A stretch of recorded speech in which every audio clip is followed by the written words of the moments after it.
అబ్బాయి గారు నా దారికి వచ్చారనమాట. నీ దారి కాదు, గోదారి కాదు, నీతో సీరియస్ గా మాట్లాడడానికే తలుపు తెచ్చాను తెలుసా. చూడు జానకి, ప్రేమ అనేది వన్ వే ట్రాఫిక్ గా ఉంటే దాంట్లో పెద్ద గుర్తింపు ఉండదు. లైలా మజ్ను, రోమియో జూలియట్ ఏ ప్రేమక చూసినా ఇద్దరు వైపు నుంచి ఉండడం వల్లనే వాళ్ళ పవిత్ర ప్రేమలు కథలుగా చరిత్రలో నిలిచిపోయాయి.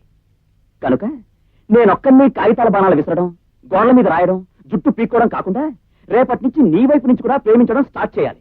అప్పుడే అందరూ మన ప్రేమ గురించి చెప్పుకోవడం మొదలు పెడతారు. అర్థమైందా? నా సైడ్ నుంచి లవ్ స్టార్ట్ చేయాలంటే ఏం చేయాలంటారు? Hello, good morning. Good morning. ఏమిటి బస్ కోసం చూస్తున్నారా? అవునండి. మీరు ఎక్కవలసిన బస్ ఎప్పుడూ ఒక జీవితకాలం లేట్ అని ఒక కవి గారు చెప్పారు. మీకు తెలీదా? నిజమే అనుకోండి, కానీ ఏం చేస్తాం, ఇక్కడి నుంచి నడిచి వెళ్ళాలంటే కాలేజీ దూరం కదా.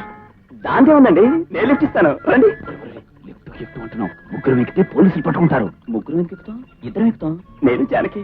ఆల్రెడీ కూర్చొని నన్నేం చేస్తావురా? ఏం చేస్తానా? తోసేస్తాను. రండి.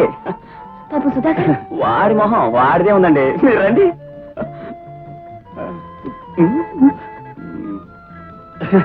ప్లీజ్ కూర్చోండి. పర్వాలేదండి. రేపు పక్షి, నువ్వు రిక్షాలో వచ్చారా? అలాగే. అమ్మ రాంబాబుగా నా కళ్ళ ముందే ఎంత ఎదిగిపోయావురా. ఇదేంటో కొత్తగా ఉంది. పర్వాలేదండి, దాన్ని నిన్న రాత్రి కళ్ళు మీరే వచ్చారండి. నమ్మండి.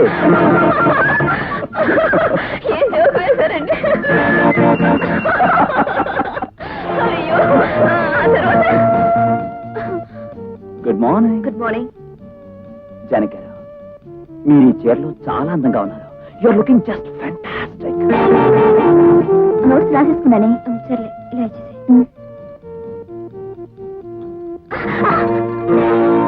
ఇడియట్, బుద్ధి లేదు. లేదు, నీ దగ్గరుంటే కాస్ట్ ఇస్తావా?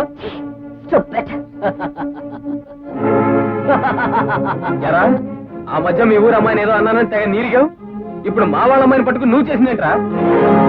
తాట వచ్చేయగలను, జాగ్రత్త.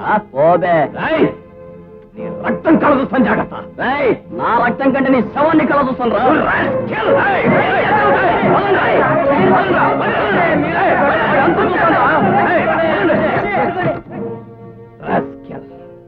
ప్రసాద్, ఆ సుధీర్తో ఎందుకు అనవసరంగా గొడవ పెట్టుకున్నావు? ఏముందిరా, ఇలా జాన గురించి గొడవ పెట్టుకున్నావు అనుకో, ఏదో ఒకరోజు రైల్లో పెట్టేచ్చు. అమ్మ ప్రసాద్.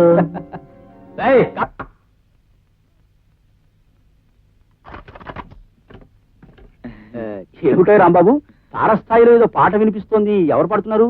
జానగారండి. జానగారా? ఆవిడెవరు? వాయిస్ చాలా బాగుందయ్యా. ఈ పక్కవాడ జానక? కాదండి, మెడ్రాస్ లో ఉంటున్నారు, సినిమాలో పాడుతుంటారు. ఆవిడ పాట నేను టేప్ లో రికార్డ్ చేశాను, అది వింటున్నాను. రాంబాబు, ఆ పాట టేప్ లో వచ్చినట్టు లేదే. అవునరా తమ్ముడు, నిజంగా ఎవరో మనిషి వచ్చి పాడినట్టే ఉంది. మంచి టేప్ రికార్డర్ లో టేప్ చేస్తే అలాగే వినిపిస్తుందండి. మంచం మీద మల్లెపూలు. అవునయ్య రాంబాబు, ఈ మల్లెపూలు ఎక్కడి నుంచి వచ్చాయి? ఎక్కడి నుంచి వస్తాయండి? బజార్లో కొనుక్కుంటే వస్తాయి. నాకు వేసంకాలం మంచం మీద మల్లెపూలు చల్లుకుని పడుకోవడం అలవాటు. భలే అలవాటు. మల్లెపూలు మంచం మీద చల్లుకుంటే ఎంత బాగుంటుందో.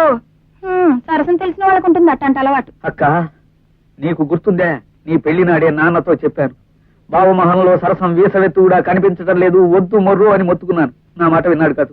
అవును రోయ్, ఇప్పుడు గుర్తొస్తోంది. ఏ టైప్ మనుషులకి ఎలాంటి అలవాట్లు ఉండాలో మీరేం వినమని చెప్పకలేదు. ముందు అసలు చెప్పరా? మిస్టర్ రాంబాబు, నాకేదో అనుమానంగా ఉందయ్యా. అవును, పక్క వాటాలో పాప పడుకుని ఉంటుందా ఈ పాటికి? పడుకుందో గోడ కుర్చీ వేసి కూర్చుందో నాకేం తెలుస్తుంది? ముందు నువ్వు బయటకు వెళ్తే నేను పడుకోవాలి. వెళ్ళ. చిన్న మాట. మాట లేదు, పాట లేదు, దయచేసి వెళ్ళవయ్యా. అది కాదు రాంబాబు. అది కాదు, ఏ విషయం? వెళ్ళు. విషయం లేదు, కిషన్ లేదు, వెళ్ళవయ్యా. Mister Rambabu. No no no, I won't say, I can't. Please go. ఆ పాయింట్ నోట్ చేసుకోరా. 2πr²/r. రే సుధా, మాది ఎటర్నల్ లవ్ రా. Eternal love. ఎవరిది, ఏమిటి? అదేరా, the great love story of Janaki and Rambabu. నన్ను చూడందే జానకి ఉండలేదు, జానకిని చూడందే నేనుండలేను. అంటే జానకి 100కి 100 పాళ్ళు నిన్ను కల్తీ లేకుండా ప్రేమించేస్తోందంటావు. నన్ను ప్రేమించక కాలేజీలో ఇలాంటి డబ్బా రేకుల సుబ్బారాయణ ప్రేమిస్తుంది? ప్రేమించదే. నాతో బైక్ మీద షికార్కి వస్తుంది, ఈవినింగ్ అయితే పార్క్ వస్తుంది. ఇక ముందు నేను ఎక్కడికి రమ్మంటే అక్కడికి వస్తుంది. ఆపండ్రా. ఓ సెల్ఫ్ కొట్టేసుకోవడం పెద్ద గొప్పతనం కాదు. ఏదో పిచ్చి చూపులు చూస్తూ నిలబడుంటావు, ఫోన్లే కదా పాపం అని పలకరించుంటుంది. ఆ మాత్రం దానికి అమర ప్రేమికులా పోజు కొట్టాల్సిన అవసరం నాకేం కనపట్లా. రే, ఉడుకు మొత్తనంతో ఏడ్చి చచ్చే మీకు అలాగే అనిపిస్తుందిరా. రేపు మా పెళ్లి శుభ్రేఖలు వస్తాయి, అప్పుడొచ్చి పప్పన్నం తిన్నాక ఏడుద్దురు గాని.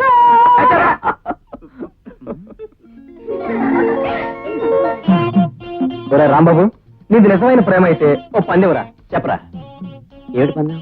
రే, జానకు వస్తుంది, వెళ్ళి పట్టును ముద్దు పెట్టుకొచ్చేయాలి, అప్పుడు ఒప్పుకుంటాం. ముద్దు పెట్టుకోవడమా?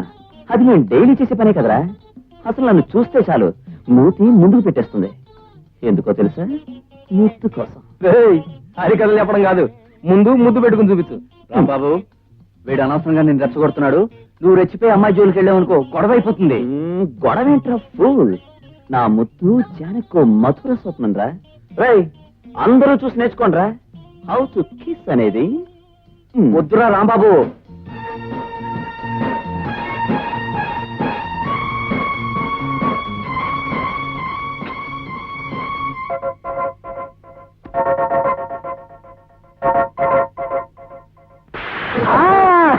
కొట్టిందిగా.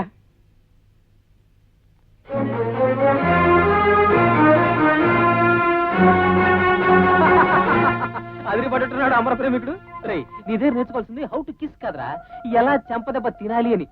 ఏం కొట్టిందిరా, అవుట్ పిల్లట్టు కాలేజ్ అంతా రీసౌండ్ వచ్చేసింది అనుకో. రే రాంబాబు, ఆ చెంప కాస్త కాపడం పెట్టించుకో. How to kiss నేర్చుకోవాలట.